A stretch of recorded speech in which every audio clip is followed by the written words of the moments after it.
Hi class, I wanted to make a video for you to walk you through what an APA essay looks like and to show you a student example and explain a few things. I've been getting some questions and I know your first essays due really soon, so it makes sense. You should be asking questions right about now. So let's start off and I want to show you let's talk about this template. So I've given you this template. I made this with the idea that you could read these parts and you would know exactly what goes where, but I think sometimes it's confusing. But this is the template that I built to give you guys. And you can see here, you see you'd have your title. First off, you have your page number up in the upper right corner of every page, including the cover page and the references page, always. So starting on your page number 1, your cover page number in the upper right corner. Then you have this information on your cover sheet. You have your title of your paper, and it's in title case. What that means, if you're not sure, that's when you see things where every large word starts with a capital letter, right? That's called title case. Some people call it capitalizing, but that's actually not the same thing. So, title case, and then it should be in bold as well. It's the only thing in bold on this page. Then you have your name, you have the school's name, you have the class title, you have my name, and you have the due date. So make sure you have all this information and see how it's centered on the page, and it's kind of in the center of the page itself too. That's good. That's what you want. You want it kind of near the middle of the whole thing. So that's your cover page. Then we scroll down, and you want here at the top of your second page, the title of your essay, and it should be bold and centered, right? Then you have your introduction paragraph. I have my explanation sitting here, but you want your introduction paragraph ending with your thesis statement. And then you want subheadings. So what are subheadings? In a bigger essay, because you're going to write much bigger essays in your future, right? In bigger essays, these subheadings tell out sections. So you could imagine this essay, I'm requiring you to keep it very short, right? You can only write 2 pages of actual essay. More than that, you lose points. So for this one, your sections, each one will just have 1 paragraph in it.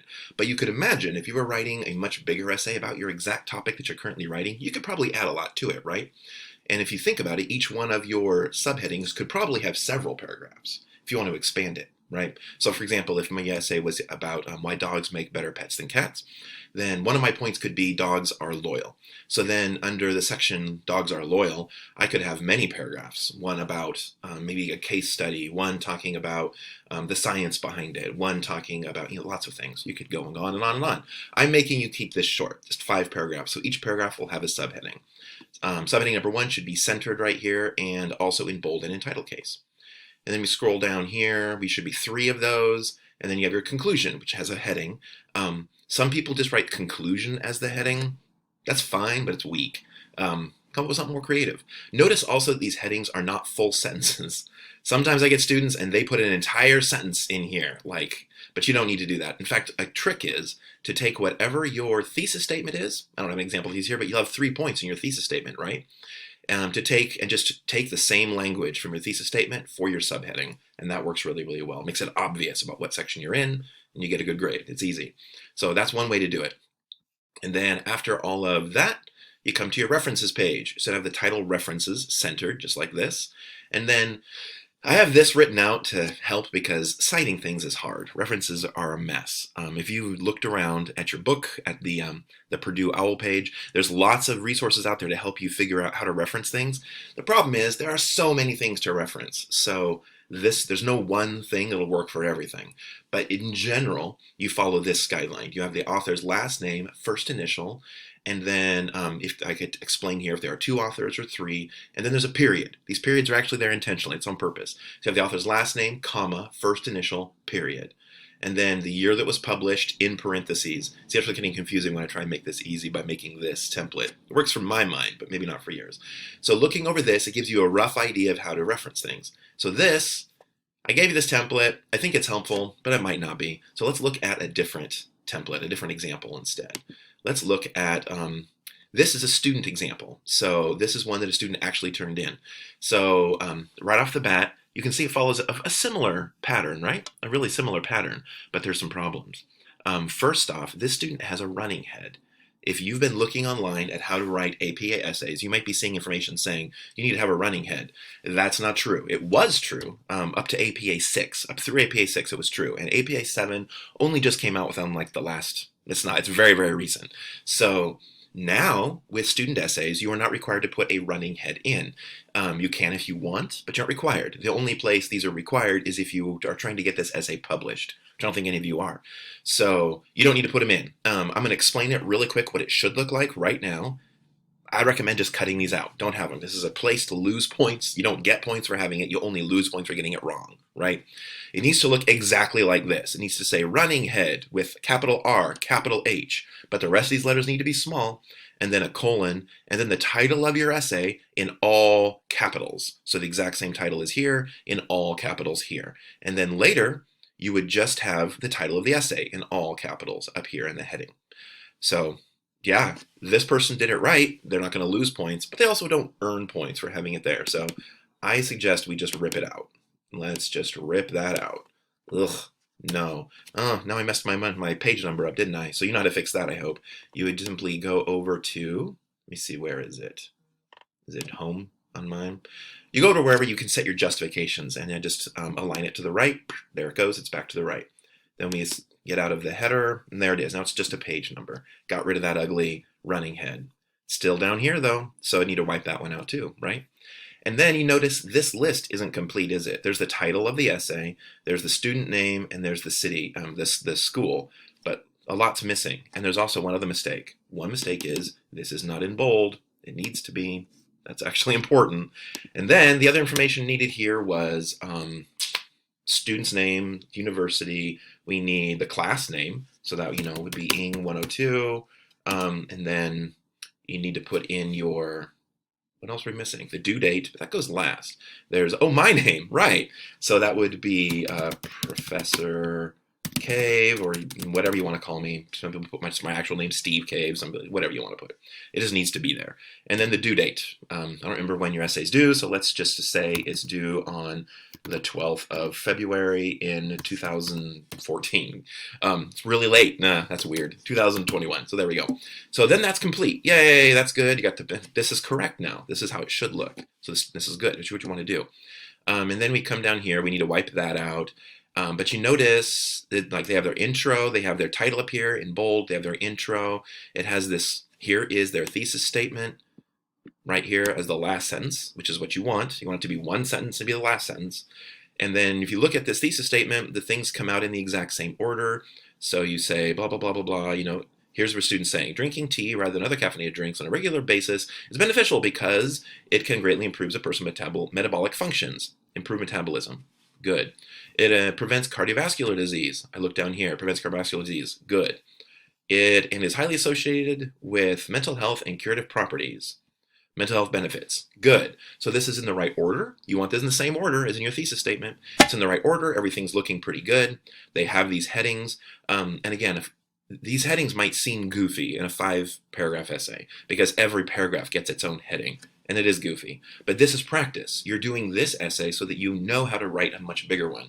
Your third essay will be bigger. Their sections will be longer than just one paragraph per heading. So that's good to know. This is why we're practicing this now. So that is the basics of, and then I want to scroll down here and show you references. Has the title right here, the references centered, that's good. This needs to be wiped out still. And then you can see their references. This is what your references should look like. One really common formatting error that I see students make is not giving it this really nice hanging indent here. See that? See how it hangs over the side there? Now if you're like, I don't know how to do that. Well, there are tools to do that, but there's also a trick to do that. And that is, if you have an Apple computer, you hold down Command T. I just made it more. So yeah, I'm giving it now I'm increasing it. How do I go back? I'll just go back. But that's how you do it. If you're on a PC, you would put Control T. Yeah, I think that's it. It's something T. So Control T, Command T, something T, whatever you would normally do for hotkeys, should bump it in automatically. So that makes it nice and easy. As far as the information you should have here, when I look through references, I should see a last name, a comma, first initial, and then I should see a year in parentheses. There should be periods separating each section. There should be a title. This is perfect, right? And this person put in the link where they got it from. But not all citations will look like this, all references. That's okay. Some of them, like this one, has all these people. That's cool. Some of them won't have anybody at all. Like this one here just has a website. That's because there isn't an author for that. That's a code. That's okay. That's allowed with APA. There's lots of times you'll see something, but you see they still have all the other information they need to have. So make sure you have your book handy. Make sure you have the Purdue OWL APA reference website handy. Both of those are great places to go. The APA Style Guide website is also really handy. All of those will help you do this. There are websites that will make a reference for you. That's wonderful. Do not simply trust them and throw them into your paper. Double check those things because very often they're wrong. Very, very often. So double check. Yeah. I have that happen so often. I feel bad for the poor students who lose points, and I'm like, sorry.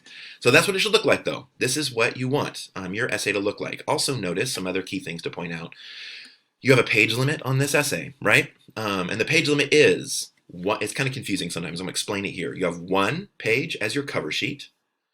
Your body of your essay, the word body gets used in too many places in this class, so I don't like using it for this, but the body of your essay is the essay itself, the meat of your essay. So that is the 5 paragraphs of your essay. Should take up no more than 2 pages. So this student has it taking up 1.5 pages, so that counts as 2, right? You can go, this could just be 1 page of body. This could just, if it could fit, if the student could somehow manage to create this all on 1 page, that works. It's just very hard to do. It's very hard to have a typed sentence, to have for each paragraph, to have evidence being presented, to have your commentary on the evidence. It's hard to do that and keep it in 1 page, but it's possible. But the point for you is don't go over 2 pages. So this student stopped here. That's great. If they had more to say, fantastic. But if that was to bump just 1 line onto a 3rd page, they lose points. You lose points for 2 reasons. You lose points for not following the guidelines, and you lose points for for not following APA. That's a little weird way. Although APA allows for much longer essays, but there you do get, as far as the rubric goes, you get dinged twice. So don't go over the limit. And it's doing extra work that you end up getting punished for. That's terrible. I don't want that for you. So keep that in mind. And if you get to a point where you're like, I don't know what to do, I can't cut anymore, you can always email me. That's my job. So you can email me. We could set up a conference on Zoom. I could just look at your essay and email you back, whatever you need. That's my job. So the last things I want to make sure I talk about, there's one more thing, and that is using quotes and paraphrases in your essay. I've gotten several questions about this. The most recent one was asking, can we use paraphrases and quotes? Yes, you can. You're expected to. Quotes are best when you need the actual wording that you're giving them, right? So like this example here. Polyphenols found in tea, quote, lower the rate of absorption of fats and sugars, thus reducing caloric intake in the body, decreasing weight gain. So this student used a quote here because, how do you paraphrase that? That's insane. To paraphrase that, it's important that this is in the same words that they gave it, and it's not something you can really paraphrase because it's a scientific detail, right? So it's really good to quote. But there's tons of other things where you don't need to quote. Like all this information here, cardiovascular disease is a complex disorder caused by inflammation. All of this is paraphrased, right? So the student got the information from here, found it, went, okay, no, this makes sense, put it into their own words and put it there. This will be checked, so it's important that it's true. But yeah, as long as you are actually paraphrasing and you cite it, that's okay. I know some of you are a little bit afraid of getting in trouble for plagiarism, and I appreciate that. Actually, that's a good thing to be afraid of, but it's not a thing I want you to be crippled with. That's not my goal at all. What I want is for you to take this seriously and to understand that you could get a 0 on an essay and fail the entire class purely because of something like this. So as long as you cite it, you're not going to get a 0 on the essay. As long as I can tell that you tried. The trick is if it starts to look like you're just taking other people's words and putting it as your own and faking it, that's the problem. So as long as it doesn't look like you're doing that, as long as you're trying, I'll be understanding. So just do your best and you'll be okay. But as always, email me, send me whatever you need. I will double check it. That's my job and I'm happy to do it. I enjoy doing that. So let me know if I can help you in any other way. And that is a quick rundown of what your first essay should look like.